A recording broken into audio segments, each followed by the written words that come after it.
Du hörst Herzenssache, Projektgeflüster mit Madamfo Ghana. Der Podcast, der dich nach Ghana mitnimmt. Christine und Bettina erzählen bewegende Geschichten, plaudern aus dem Nähkästchen und teilen persönliche Erfahrungen. Komm mit auf diese besondere Reise. Los geht's!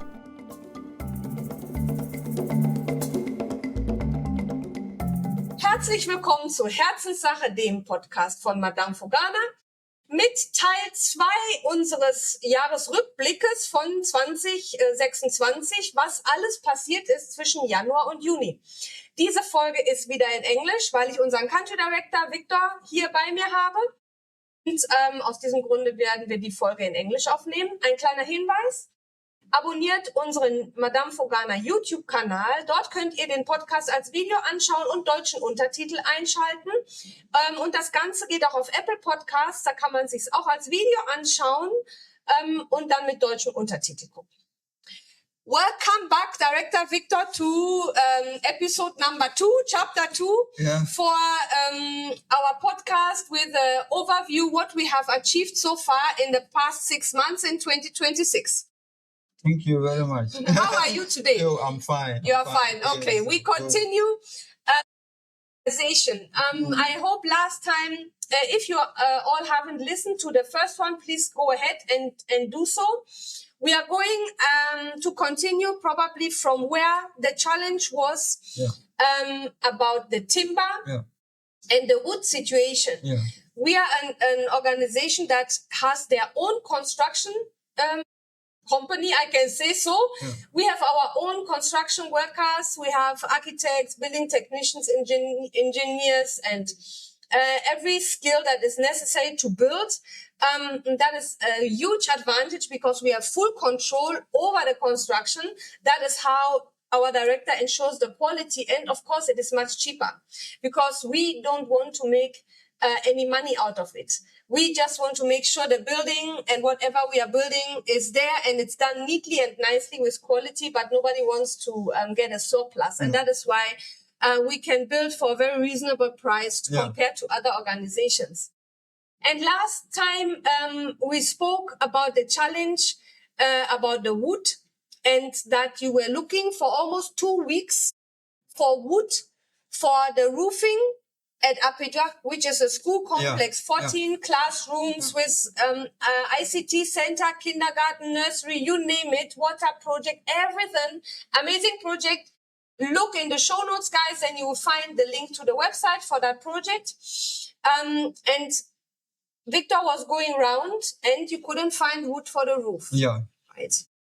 So we were discussing about this because it became really a bit scary. Yeah. So where did you finally, where did you finally get the wood for that project? That was looking at the distance and where we got it.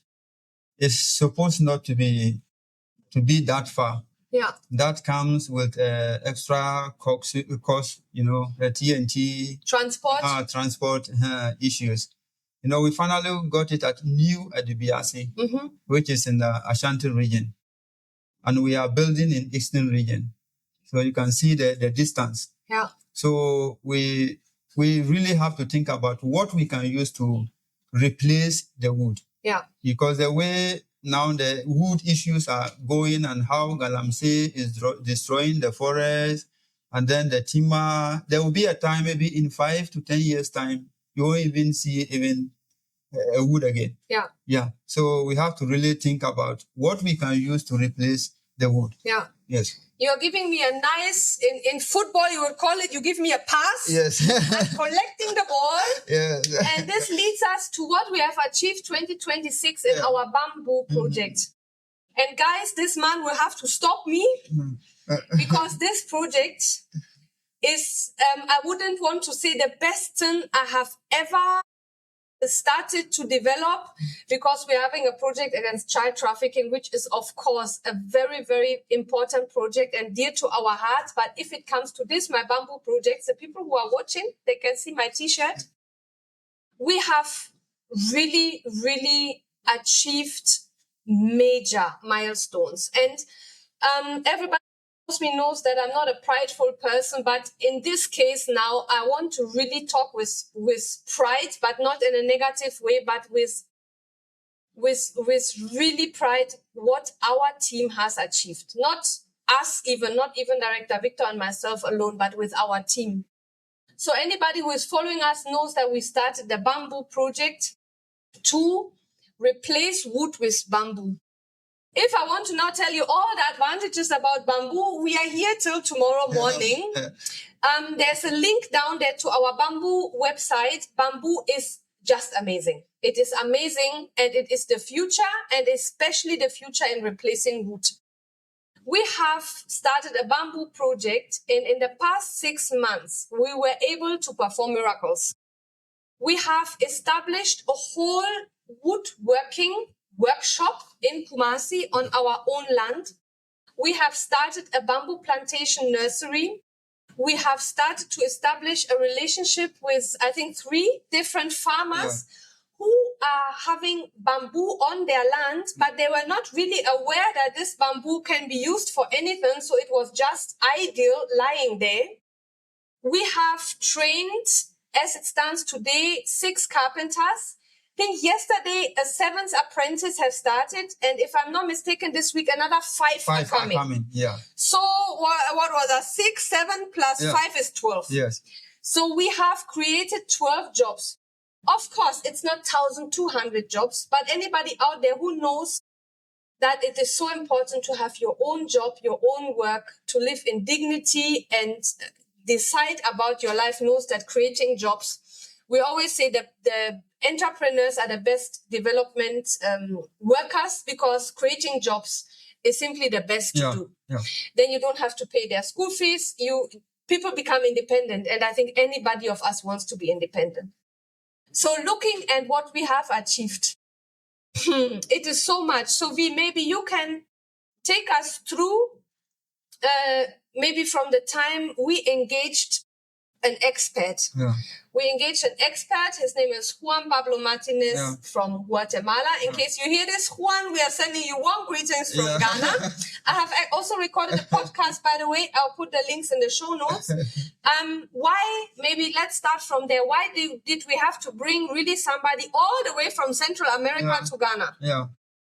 We need to do so because in the first place, Madamfo is an NGO who is really thinking about the world and then also about the country as well. You know, the bamboo work is not only like creating job for someone like what Mandareta just said. It's not only about that. There's the saying, they say, if the last 3 die, the last man will also die.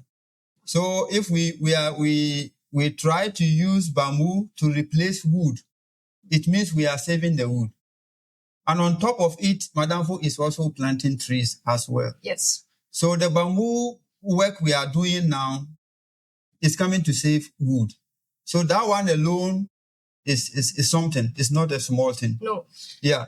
And then we are into it for, as Mandareta said, about 6 months ago. And there's a need to bring someone from Guatemala to come and train the carpenters. And he was here 4 weeks. And then now the carpenters have started doing furniture with the bamboo. And it's going very, very, very well. I became very emotional even today because we shipped off. It's not our first bamboo furniture consignment. We are doing this since a year, so we are already building it, but we have leveled up our knowledge and our skills because of the training. Of course, knowledge transfer is a win-win situation for everyone. We learned so much, so God bless you, Juan, wherever you are at the moment, for coming here all the way from Guatemala and training our people, training me, training Victor to learn more. But in the magnitude, this knowledge has helped us to transfer this knowledge into practical implementation. It's just amazing. Yeah. Please go to the website. Yeah. Juan taught us how to plant and how to multiply local bamboo species, as well as foreign ones, which already have been imported 20, 30 years back in Ghana. They exist. So anybody who listens to this who is a bit knowledgeable about bamboo, that species is the Nocalamus asper, which is something we are going to use soon, as soon as it has grown, to replace the wood in construction. Yeah. We are going to build kindergartens, schools, hospitals out of bamboo. And yes, it is possible. This is something, in case you watch the video, you see us smiling because we are here.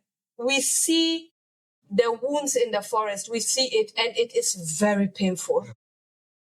And if we are capable to be the lighthouse in Ghana, in West Africa, to be able to build and construct without wood, using bamboo, still providing excellent buildings, excellent furnitures, and other products, this is going to be a breakthrough, and it is possible. So currently we are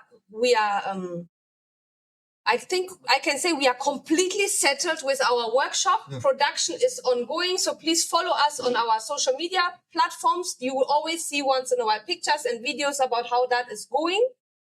And our next step is now to develop how to build, to construct. Yeah.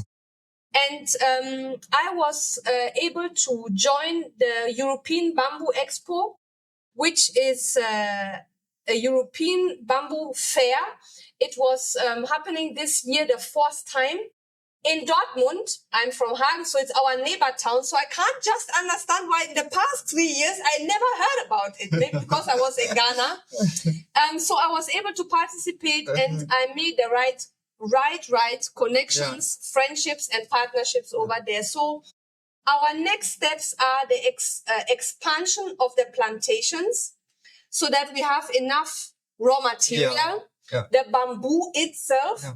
At the same time, as we are developing a plantation that will be that will have different bamboo species, we are also planning another approach, which we have learned once from our partner ABC, but also from other organizations. So we are mixing edible crops with bamboo. They balance each other. So, for instance, maize, plantain, yam, cassava. These are all edible crops in Ghana. Yeah. Common, people plant them, and we plant the bamboo in between. Yeah. The bamboo grows up to 1 meter a day at a certain age. So the bamboo is grown before even the maize has come. Yeah. So it will give it shade.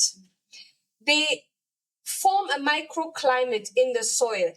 The farmer will benefit from the edible crop. They can sell their maize, their yam, their cassava. At the same time, we will harvest the bamboo and use it to do, as we are saying, buildings, construction, furniture, and other products from it. So the farm, we are seriously on it. We are appealing to you to support the farm because we want to buy land. Yeah. We want the land to be ours. Yeah. And this is land we want to protect from the illegal mining. So any one of you who donates really, really buys through us a space in Ghana where nobody can go and destroy it. No chemical will be poured. Nothing will destroy Mother Earth over there. So please, if you get a chance, any small amount to support our farm, the link for the donation marathon is also in the show notes. Then our bamboo workshop is there through Juan and the training, and then the education of our apprentices and our skilled carpenters is also ongoing. And I found 2 organizations, one in the Philippines and one in Myanmar, who are already building schools, hospitals, all the buildings we want to implement it, and they're doing it already in their respective countries. You know, in Asia, bamboo belongs to their daily life. It's part of their culture. It's part of daily life. And this is what we are implementing here in Ghana. Bamboo needs to become part of everyday life. So people will start appreciating it and then stop cutting down the trees. And yes, it sounds as a big dream. After 1 year, I can assure you guys it's working. is working and it's working well. Yeah. So anybody who wants to support our bamboo project is warmly welcome. Yeah. Send us an email. Let us know that you are interested in what you want to know. But you mentioned also our tree planting. Yeah. And we are now in June. Yeah. And the rain has started. Yeah. Maybe you can give everybody who also donates €1 Yeah. for our mahogany and teak and mango Yeah. trees. Yeah. What is going on in the on that side? Yeah. Those of you who are now listening to this tree planting, it's not only this year that we have started. We started in 2018 that way. Every year we are planting. Every year we plant trees. So this year on is coming on next month. We have we nest the seedlings and by the seed already nest. So by next month ending, by next month ending we will start the planting. We do it once a year Yeah. because we need to dance to the tone of Mother Nature. Yeah. And Mother Nature gives us a proper rain once a year. Yeah. And of course, even if our seedlings are nice and strong, we nurse them really to a height and a strength, still they need water. So if we would do it in dry season, there's like 4 months no rain, that seedling will die. Yeah. Yeah. So we are always doing it in raining season. Yeah, in rainy season, yeah. Which area are we doing it this year? Oh, this year last year, let me start from last year. Last year we planted in the Tamale side. By this time we are coming to Bope area. Mm-hmm. Yeah, so Bope is the district capital, right? So we are planting in that district. Okay. Yes. Okay. So the planting is something we are all looking so forward to because planting trees is so good. But with whom are we doing it? Who is our partner? It's challenging, but Madamfo, everything is possible. Yes. With Madamfo, everything is possible. So our partners are the schools and then the hospitals. It's not easy to get a land in Ghana. You can't just go and then start planting anyhow. You will not get anyone to take good care of them. Yeah. So our partners are the schools. We are planting the trees in the schools. We fence them, and then the school will be doing the watering. Yeah. And we will continue monitoring. Yeah. Yeah. This is something I really want to highlight. Yeah. Because there's always campaigns every year also in Ghana that they are planting millions of trees. Yeah.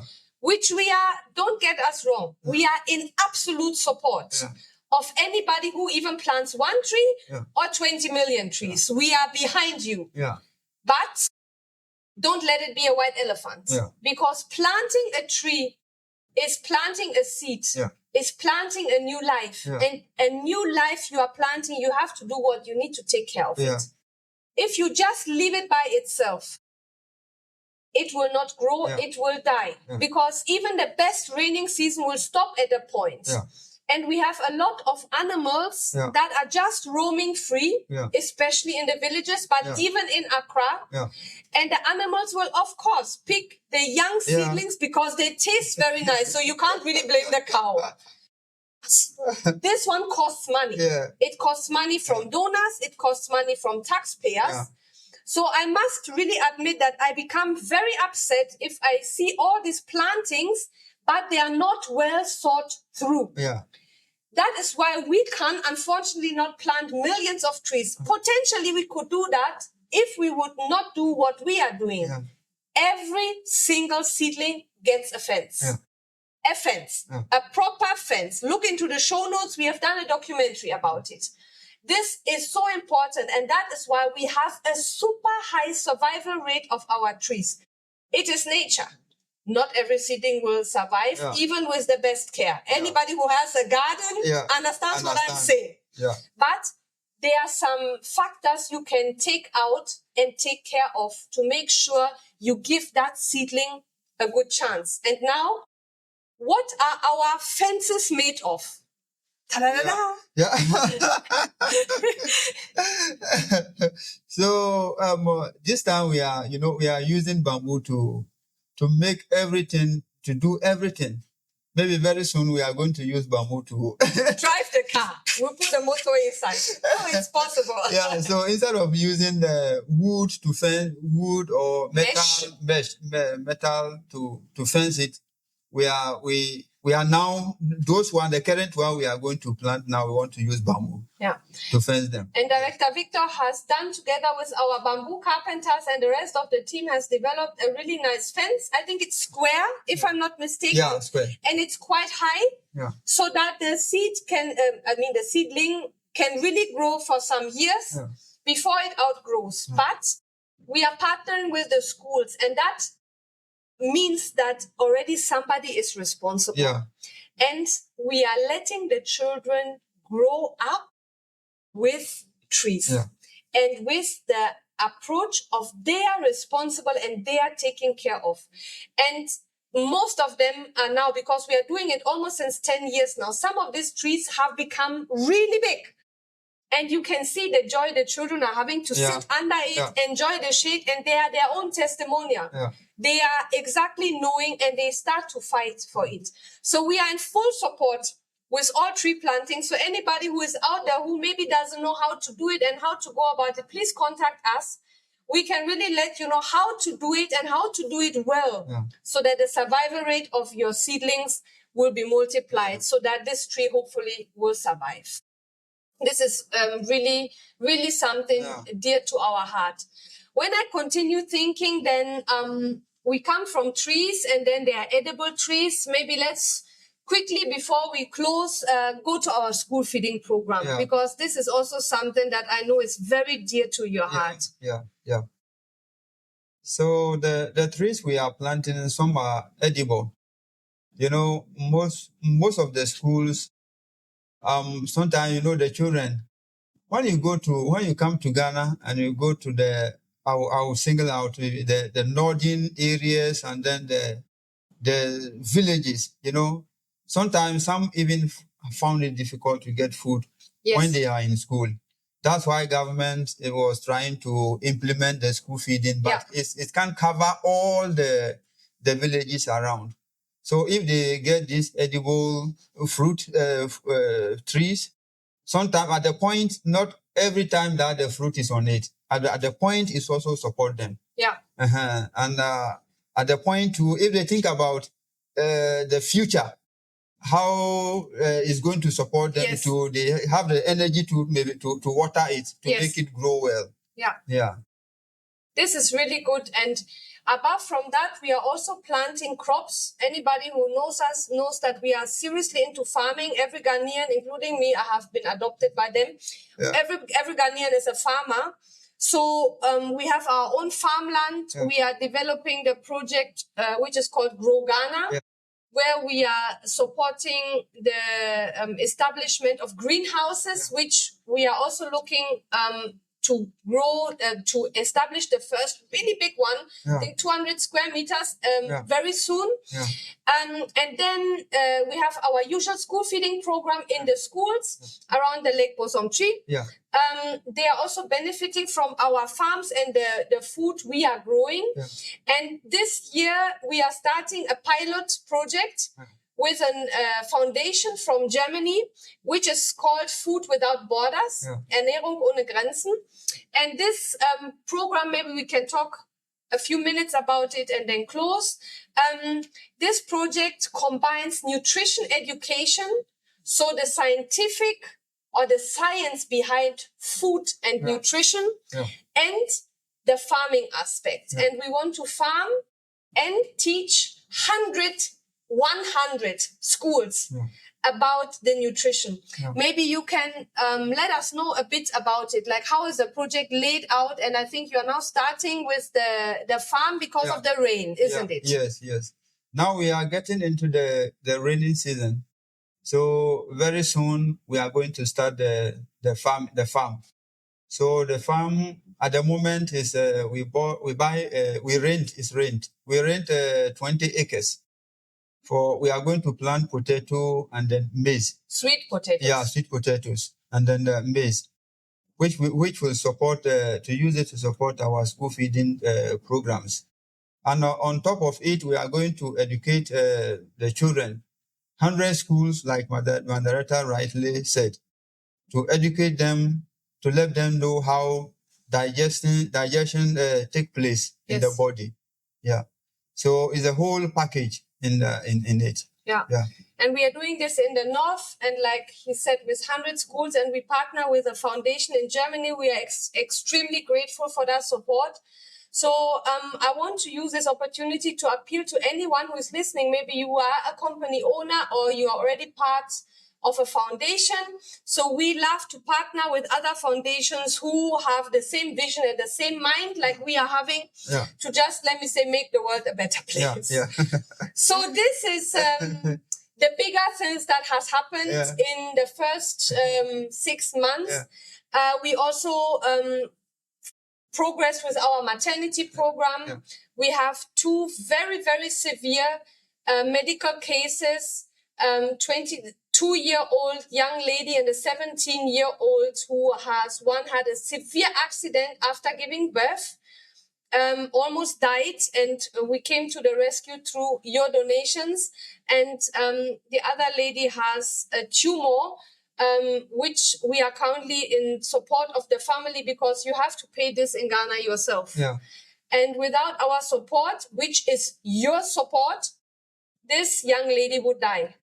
It is exactly as I'm saying. Yeah. So this is not exaggerated, but because of your support, she's still alive, and we will do our best to support. We are in close contact with the family, and these are medical cases which we have like day in, day out. If we want to mention all, like I'm saying, we'll be here tomorrow. Yeah. So we are only left at this second episode of the 2026 first 6 months. We are left to say thank you to every single one who is listening, but also to everybody who is not listening. And maybe you can just tell your friend they thanked you for what you did. We are very grateful for your support. And I want to give the last sentence to you. Yeah. So thank you, everybody, for your time, for listening to us. And we'll keep on appealing to you. You are our everything. You are our brain, our body. Whatever we say against you, please forgive us. And whatever you have to support the foundation and then the country too, you are also welcome. So I will say a big, very thank you to all our donors and to everybody. Yeah. In Ghana, we say medas. Yeah. Or to our ever brothers, and you say your language. Even my own language I forgot. Because he's too busy. So we say thank you, merci beaucoup, danke schön. Mujaso. That is Dr. language. So thank you all very much. Have a blessed evening, morning, afternoon, whenever and wherever you are listening to us. And surely we will hear each other soon again. Bye. Bye.